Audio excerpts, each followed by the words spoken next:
Many have done it. It's not the most revolutionary thing, but we're going to take you across the National Football League in the segment Besides the Birds. We're starting in Sao Paulo, where Patrick Mahomes and the Chiefs look to begin their redemption tour after that Super Bowl 59 loss. Who'd they lose to, by the way? Oh, Eagles, that's right. Just want to remember that. Two sides between the Chiefs and the Chargers played a solid back and forth. The Chiefs looked like their late game magic was about to happen. They were about to get back in it. Travis Kelce getting a touchdown to narrow the gap. Justin Herbert said, "Hold my Madison beer. You're not the only star. Dayton and Hollywood. I'm going to take over this game." He leads a touchdown drive, plus this impressive 3rd and 14 run to seal the game. And they are going to throw it. And it's Herbert to his right with a wide open lane, and he picks it up and slides down in bounds. What a night for Justin Herbert. Gain of 19.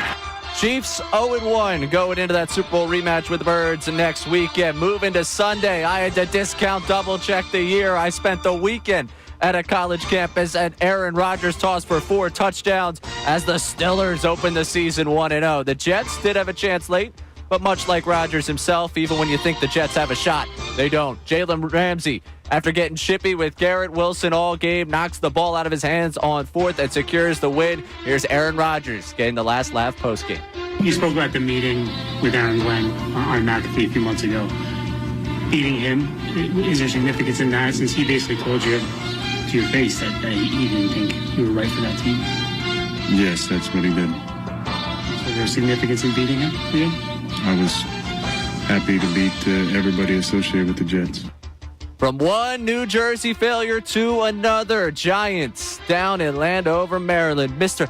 Unlimited looking quite limited by the Commanders, by the talent around him, and by himself. The Giants put up a measly 6 points. 1 passing touchdown for Jaden Daniels. Guess who caught the ball? Zach Ertz. Commanders 21, Giants 6. Here's Brian Dable gifting New York Sports Talk Radio a week of quarterback controversy content. Will you consider starting Jackson next week? Yeah, look, we're going to get home, back, and look at our game.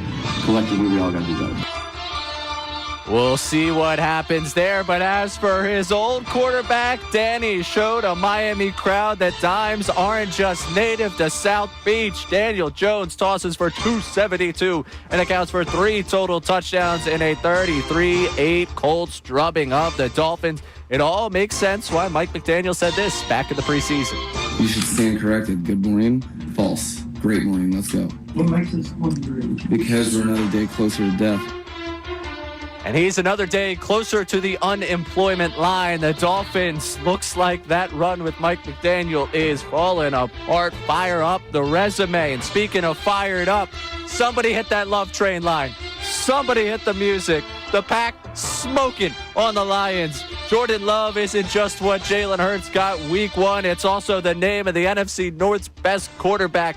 Cheeseheads enjoyed some craft to open up that game, and they never looked back. Green Bay's got the Lambeau leap. Detroit's got a knee-biting creep.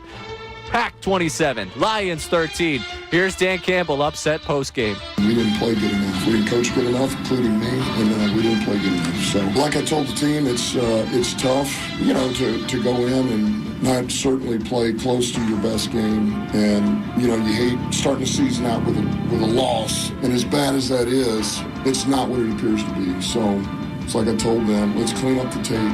We make some critical errors at the worst times possible. You take those out of the equation and it looks different. You feel like it should be a totally different scenario, but we did make those critical errors at the worst time. Never good when week 1 you're doing if you took all the bad things out, we actually played a good game. Tough start for Campbell and crew for the first game without his 2 coordinators from a season ago. And I said it's only 5, but I could not forget the Sunday night football game.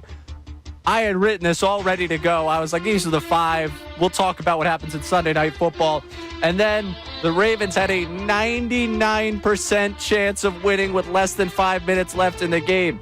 Derrick Henry fumbled, and Josh Allen happened. Matt Prater, who looked older than the last 2 presidents combined, standing on that sideline for the Bills nailed this game winner in the closing moments. From 32 yards, Prater made it, and the Bills open their final season in this stadium with a stunning comeback win. Prater walking on the sidelines looked like a bad Hollywood movie casting job when they cut to him, when they realized that it was going to be him that had to win that game. My goodness, he's 41, and you could have convinced me he was somewhere close to 60, but he is the man that wins it for Buffalo last night. And Josh Allen, able to fire up that Buffalo crowd to a 1-0 start. Just a tremendous football game last night. I wanted to sleep on that flight home. I could not. And that is, besides the birds, what happened in the NFL in Week 1. Hey, it's Ray Dunne from the Midday Show. Thank you so much for watching our content. If you want more videos, you can click right here. Or how about you subscribe right here so you stay in the know on all that's coming from 97.5 The Fanatic.